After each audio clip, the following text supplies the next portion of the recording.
Hi, this is Laura again. Today I wanted to continue my discussion about comprehensive sexuality education, or CSE as it is known.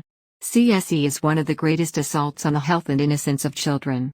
This is because, unlike traditional sex education, comprehensive sexuality education is highly explicit and promotes promiscuity and high-risk sexual behaviors to children as healthy and normal.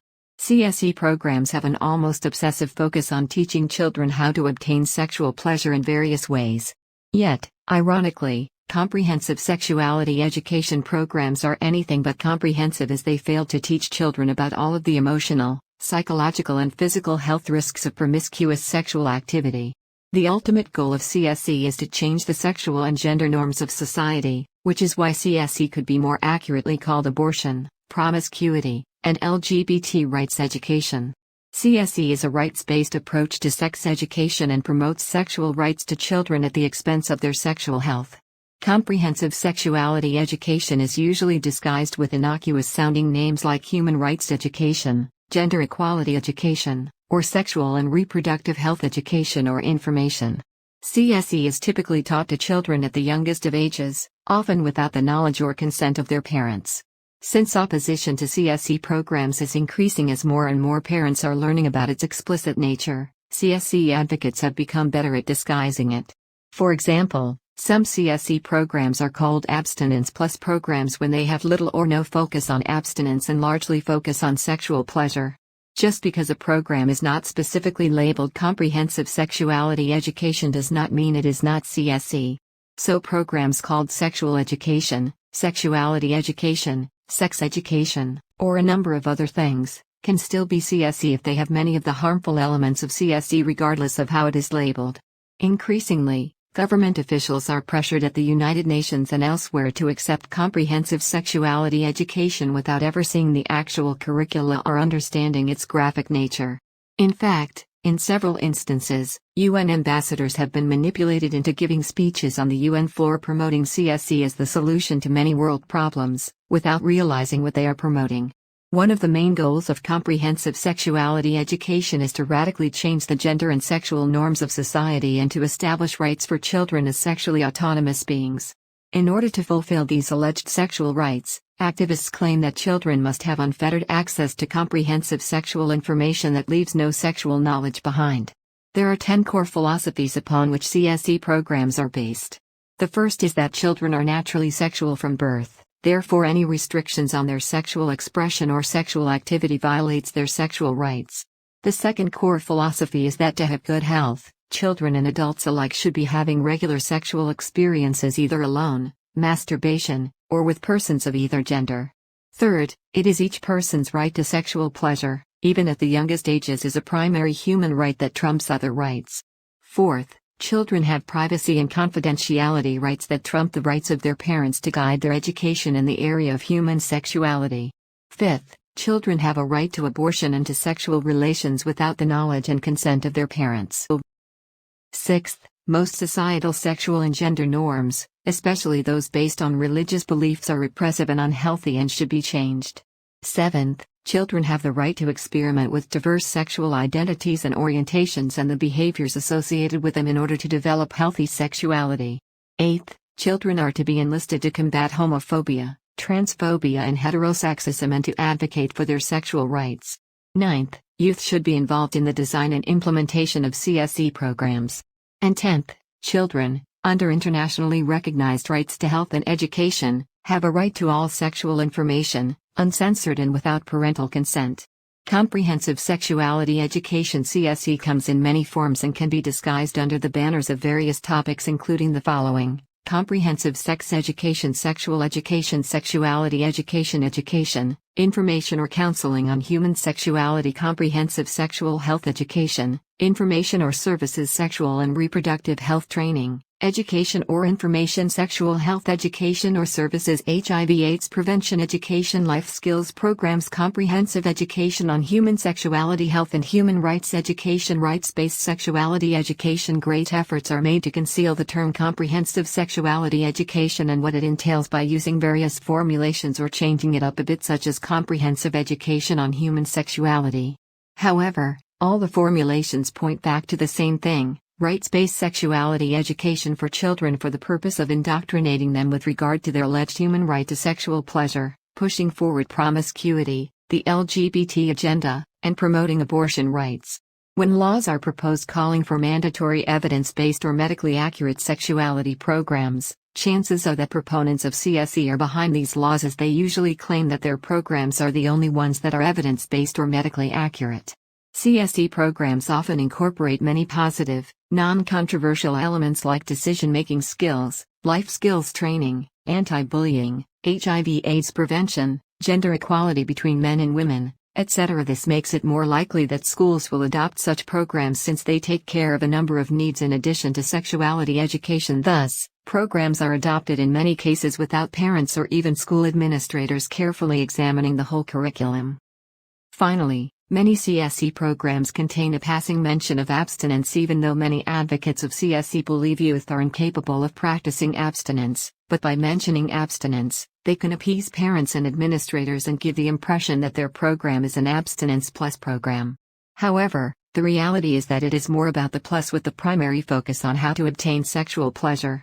The danger of any law or policy calling for any kind of sexuality education lies in the fact that this term is so broad that it could include almost anything, which is exactly what CSE activists intend.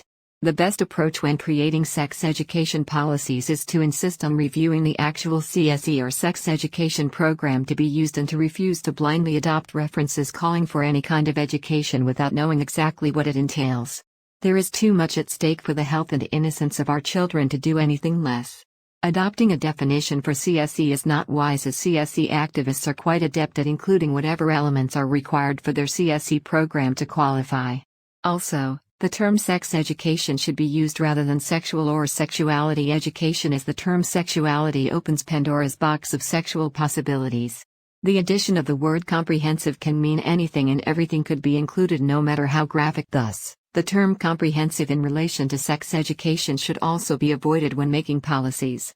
Finally, to protect children, it is important to make sure that all sex education programs are opt-in programs rather than opt-out programs, and that the rights of parents to guide the education of their children are always included when any kind of sex education policy is established. Where did all of these sexual philosophies and the children are sexual from birth concept come from?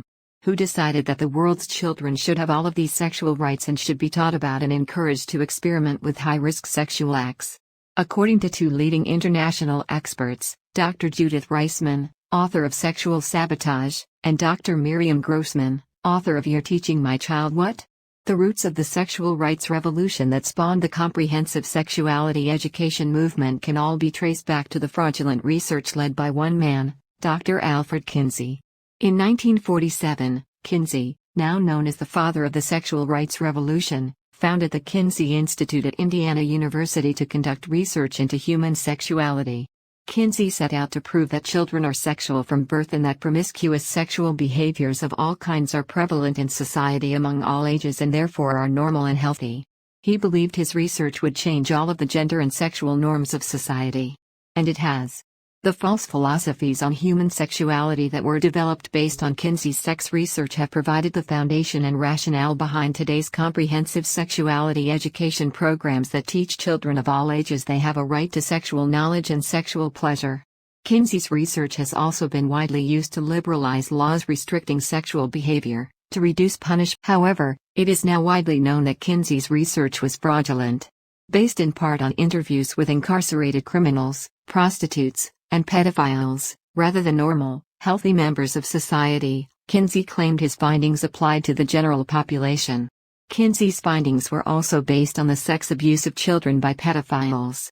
In fact, Table 34 in Kinsey's own book, Sexual Behavior in the Human Male, documents the abuse of a number of infants, toddlers, and older children who were sexually abused by pedophiles to induce orgasms that were timed with a stopwatch over a 24-hour period. Kinsey claims he never asked the men to abuse the children, he just reported on the scientific research they sent to him. Kinsey claimed this research showed that children derived sexual pleasure from their sex abuse, even if they were crying, convulsing, or screaming. In his biography of Kinsey, James Jones writes that Kinsey was a deeply disturbed individual with bizarre sexual fetishes, and that Kinsey, an admitted bisexual, engaged in masochistic sexual behavior. The Kinsey Institute today continues its sex research and was recently granted consultative status at the United Nations, which they intend to use to advance their radical sexual agenda throughout the world. To learn more about what the Kinsey Institute is doing today, go to stopkinseyinstitute.org. In a speech at the United Nations, internationally recognized expert and medical doctor, Dr. Miriam Grossman, asked, who came up with the notion that it's necessary to teach the world's children about high-risk sex acts their parents never heard of. Planned Parenthood and the Sexuality Information and Education Council of the United States (SIECUS). These groups portray themselves as guardians of our children's health and claim to provide students with all the information and skills they need to make smart choices. Their curricula, they declare, are comprehensive, age-appropriate, ideologically neutral, and medically accurate. Planned Parenthood and SIECUS both hold consultative status at the United Nations, have used that status to become world leaders in developing and promoting Kinsey-inspired comprehensive sexuality education programs for children worldwide. Dr. Miriam Grossman continued by saying, I've discovered that the vision of groups such as Planned Parenthood and SIECUS, the groups at the helm of sexuality education in the U.S., is not sexual health. It is sexual freedom. These large and powerful organizations believe in sexuality that extends from cradle to grave. They tacitly endorse early sexual activity and multiple partners as well as sexual experimentation, which are the very behaviors that fuel the epidemics of sexually transmitted diseases, HIV/AIDS, abortion, and emotional distress. Those people who practice the lifestyles endorsed by these groups have more doctor's appointments, not less. I've studied the history of sex education, and one of the things you need to understand is that sex education is a social movement. Its goal is to change society. That was true 50 years ago when it began, and it's one of the learning objectives of sexuality education is to change social norms. Those who advocate for comprehensive sexuality education envision a world without sexual taboos and restrictions, a world free of Judeo-Christian morality where each individual, regardless of age, should be free to make his or her own sexual choices, and no judgment is allowed. It's an anything goes as long as you use a condom philosophy of sex education. Dr. Mary Calderoni, a Kinsey enthusiast, had been the medical director for Planned Parenthood when in 1964, using seed money from Hugh Hefner, the founder of Playboy magazine, she founded the Sexuality Information and Education Council of the United States or SIECUS. Like Kinsey, Dr. Calderoni believed there was an urgent need to break from traditional views of sexuality. She believed sex education had too much negativity, too much focus on unwanted pregnancy and diseases. The real problem, she insisted, was that society is puritanical and repressed. According to Calderoni, proper sex education would teach children that they are sexual beings and that the expression of their sexuality is positive, natural, and healthy at all ages. Referring to Kinsey's research, Calderoni stated that professionals who study children have affirmed the strong sexuality of the newborn. In a book written for parents, she said, children are sexual and think sexual thoughts and do sexual things. Another founding board member of SIECUS was Kinsey's disciple Wardell Pomeroy, who had been Kinsey's co-author and a former Kinsey Institute director. Pomeroy believed that religious taboos were too restrictive and that society's entire belief system needed to be reconsidered. He claimed that traditional religion wooed people into prescribed boundaries for thinking and that boundaries were no good. He also asserted that physical pleasure has worth as a moral value. A 1980 Time magazine article called Attacking the Last Taboo referred to Pomeroy as part of the pro-incest lobby and quoted him as saying, "It is time to admit that incest need not be a perversion or a symptom of mental illness. For example, incest between children and adults can sometimes be beneficial." To date, SIECUS and Planned Parenthood have been the world leaders in creating and promoting comprehensive sexuality education programs that incorporate Kinsey's controversial sex philosophies and that encourage children and adults to explore their alleged sexual desires without constraints. SIECUS has partnered with the United Nations Educational, Scientific, and Cultural Organization UNESCO, and Nanette Eckert of SIECUS is one of the main authors of UNESCO's highly controversial international guidelines on sexuality education. Comprehensive sexuality education is promoted by powerful and respected organizations such as the U.S. Centers for Disease Control or the CDC, International Planned Parenthood Federation or the IPPF, the Sexuality Information and Education Council of the United States or SIECUS, and UN agencies such as the World Health Organization or WHO, and other UN agencies. Even the World Association of Girl Guides and Girl Scouts or WAGs promotes CSE.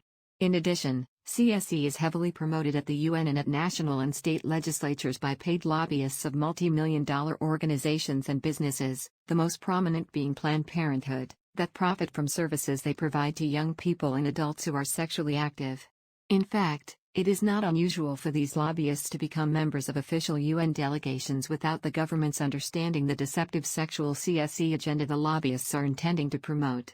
Lucrative sexual and reproductive health care services can include sexual counseling, family planning, contraception, condoms, abortion, testing and treatment for STIs, and HIV/AIDS prevention and treatment, as well as related commodities, pharmaceuticals, and vaccines. The early sexualization of children through CSE can create lifelong paying customers for these services, so this is big business.